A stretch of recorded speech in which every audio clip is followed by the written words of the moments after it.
I've often said that this is not a game of win or lose. People think of war like chess. There's a winner and there's a loser.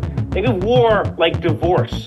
Both sides can still lose. Your opinion, what could be worst Putin's nightmare right now?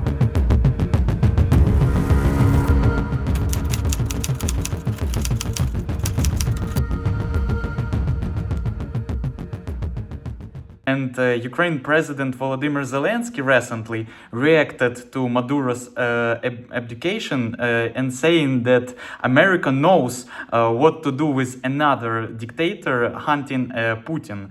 Why, in your opinion, could something like this not happen in the case of Russia, even though much of the world would expect it?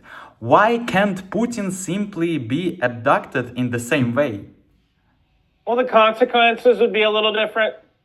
I mean, I am not that crazy about the efficacy of Russia's nuclear arsenal. I don't think it is as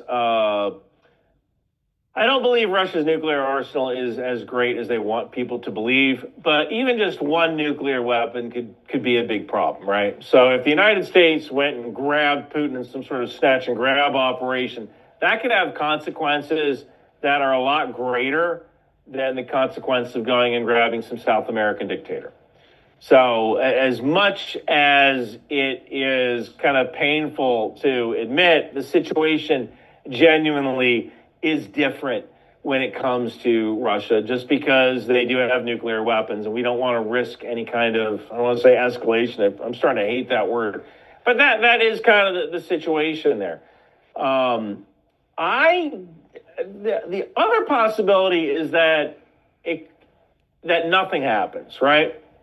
You do have oligarchs who are helping fund this war through taxes. And these oligarchs, they want a return on investment, right? That's pretty darn important to them. They have been taxed for so long, they can't get their money out of European banks. Their yachts have been confiscated. Their life is arguably worse under this war than it was before. So in a case like that, if Putin was grabbed, you could have a transitional leader who comes to power that doesn't use nuclear weapons against whatever country did this. Instead, you have a guy who, threatens action, but never actually takes any action, just because the oligarchs are kind of like, all right, well, we have to show that we're mad, but actually, hey, thanks for doing that. Now we can all get back to making money again and end this war. So I think that the situation is totally different, unless it isn't, which, that's ideally, it would be great to see a coup. It would be great to see a coup where Putin is overthrown by the oligarchs. They just put the brakes on this war. But I think the security services are just too great in Russia to allow that to happen. Yeah, but in your opinion, what could be worst Putin's nightmare right now? Putin's worst nightmare would probably be lower prices for oil. I think as of yesterday, oil closed at, I want to say, $58 a gallon. This would have been January 5th. It was around $58 a gallon. Ideally, you want the price of oil to be between $60 and $65 a gallon, because the price is low enough that you can efficiently refine it, and it's high enough that you make money. Once you get outside of that range between $60 and $65 a gallon, that's when you have trouble, either overcapacity or you're not making enough money to continue operations. So I think that just a couple of days ago, oil was at like $56 a gallon. So one of Russia's problems is that Russia it costs more. I want to say, I think it costs about $45 to extract a barrel of oil from the ground in Russia. And a lot of that is because they're using Western equipment. A lot of that Western equipment is breaking. They haven't had software updates in 4 years. They haven't had any new exploratory wells dug in 4 years. So what they have up right now is what they have. And so when they repair these drilling rigs, it costs money to manufacture these counterfeit parts that can go into the drilling rig and repair it. So I think Putin's worst nightmare is seeing the fall of oil prices, especially to a point where it hits, it falls below the production cost. And now they're in big trouble because they're able to fund this war by selling oil essentially to China, right? So that's Putin's worst nightmare: a fall in oil prices that kind of gets it close to, I don't know if it'll ever be $45 a gallon, but something that gets it close to the point where it's not worth it to take oil out of the ground. Yeah. You argue that in 2026, the winner will be the one who can build cheap things faster than the opponent can build expensive ones. How exactly can NATO countries reconfigure their military-industrial complexes, which for decades have focused on production complex and costly systems toward mass production of $500 drones?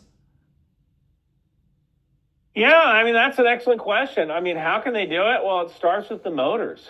It starts with someone saying, you know what? We have to start building motors in our country again. What are called brushless motors. Now, one of the big reasons China became a drone manufacturing powerhouse is that the U.S., a lot of other countries, they contracted out a lot of their consumer electronics to China.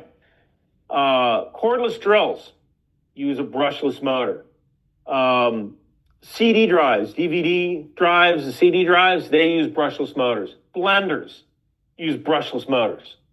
I believe hair dryers use brushless motors. So for 20 years, we manufactured cheap crap in China, and you could throw a rock and it would hit someone who knew how to manufacture brushless motors. And so when it comes to drones use brushless motors for their motors.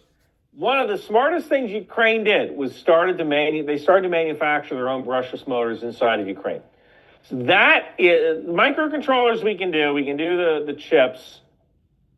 Since they're fairly simple, at least some of the chips are fairly simple. But the brushless motors, it's this inexpensive item that you have to manufacture at scale to make money, and you just can't make money making brushless motors inside of the United States or Europe. So that's one of the things that Europe really needs to do. It's establish a manufacturing base for brushless motors. After that, everything will come. Yeah, on the boring NATO, you predict that NATO will become a manufacturing alliance focusing on spare parts and machine tools.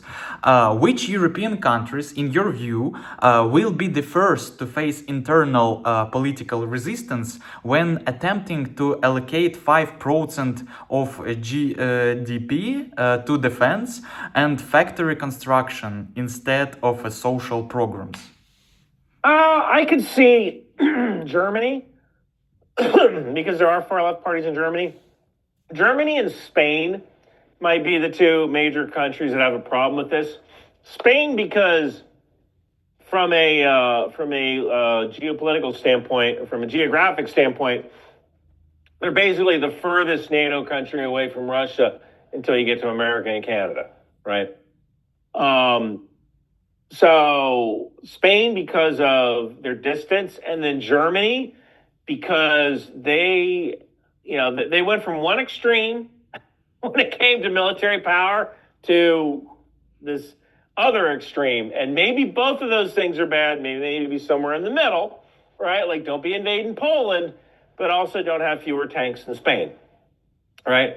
And a good portion, I want to say like only 20% of German students said that they would defend their country if invaded. And that's bad, right? It's bad to have that kind of attitude and let someone else do it. So we've taken the peacefulness that Germany developed after World War II, and we've ran it to another extreme. I shouldn't say after World War II. We've taken their military power that they had up until the end of the Cold War, to the fall of the Berlin Wall. We've taken it to the other extreme. So I kind of think that, Germany, you could see some resistance, because there might be just some old school liberals who kind of grew up in a world without war. And even though Germany is closer to Russia than Spain, they still have a buffer of Estonia, Latvia, Lithuania, and then Poland in front of them. So I've noticed the further you go east, the more countries become concerned about Russia. Yeah, and we have two final questions. Today, Ukrainian President Volodymyr Zelensky traveled to France for a meeting of the coalition of the willing, and they are discussed a draft statement that envisions binding commitments in the event of a new armed attack by Russia. What binding commitments do you think could realistically work? So I think, well, your English is much better than my Ukrainian. I think you might be saying binding commitments. So Binding that would be commitments, like yeah. commitments that you're agreeing to. I mean, honestly, if France would have this capability. If France tomorrow said, you know what, we're going to establish a no-fly zone over Ukraine, and we're going to intercept any Russian aircraft that launched glide bombs, and we're going to take out any Russian air defenses, that would really change the calculus in Russia, their risk calculus. I think that would be a huge issue. So that would, number one. I don't necessarily think that troops on the ground would change anything. I don't think France wants to see any of its soldiers killed in action in Ukraine, but aircraft are a little more ephemeral than troops getting blown up through drone attacks or through artillery. So I think probably the biggest binding commitment would be any kind of agreement to provide a no-fly zone over Ukraine. Yeah, that would probably be it. Yeah. Radio Free Europe reports that in the event of a ceasefire in Ukraine, a peacekeeping contingent of 15,000 and 20,000 troops could be deployed. Do you think this is realistic, troops from Europe countries? I think it is if any kind of peace treaty were ever signed. I don't necessarily see Russia agreeing to stopping the war anytime soon. I could be wrong about that, but I don't necessarily see it. And I say that because Russia's economy is super overheated right now, and I think the second Putin stops this war, he's going to be overthrown, and he's going to be hanging upside down outside of a gas station like Mussolini. The oligarchs helped pay for this war, and they want to see a return on their investment. And if Putin goes back to the oligarchs and say, we didn't meet any of our objectives, and their objective was to capture Ukraine completely and turn it into a client state like Belarus, we didn't meet any of our objectives, but we did get half of the Donbass. And by the way, we have to spend the next 50 years demining it before we can actually do anything. That's going to be a bad outcome. In the United States, back in the 60s and 70s, the United States was in a little country called Vietnam. And every single president was like, oh my God, we're never going to win this war. But I don't want to be the president that pulls our forces out and is shown to be the guy who lost the Vietnam War. So I'm just going to keep kicking the can down the road. And I think that President Putin's logic here is, let's just keep fighting, because we can keep throwing men at this issue. Let's just keep fighting until Ukraine collapses. And I think that's one of the reasons why you see nuclear warmongering, or you see scaremongering, or you see videos on YouTube about how Ukraine is corrupt. And Ukraine is corrupt, but not as bad as Russia. They're trying, right? But that's why you see these videos, right? Because you want to get the West to stop supporting Ukraine, because the second the West stops supporting Ukraine, you could see a collapse. Dude, there were people who were filling up bottles of beer with gasoline to throw at Russian tanks. I don't really see these as people who ever are willing to be defeated. And it could certainly turn into an insurgency that would make Afghanistan look like kindergarten, right? But I think that Russia's plan is we're just going to keep the pressure on, and we're going to keep putting out propaganda until the West decides to stop supporting Ukraine. Ukraine collapses, we come in, we take over the whole country, we turn it into Belarus. The race now is which collapses first, Russia or Ukraine? That's the race. I've often said that this is not a game of win or lose. People think of war like chess. There's a winner and there's a loser. Think of war like divorce. Both sides can still lose. The question is who loses more. Yeah, thank you very much for your time and for sharing your brilliant thoughts and analysis with us. Today's guest was OSINT specialist, intelligence analyst, cybersecurity expert, content creator, and author Ryan McBeth. Thank you for joining us today. Thank you for having me.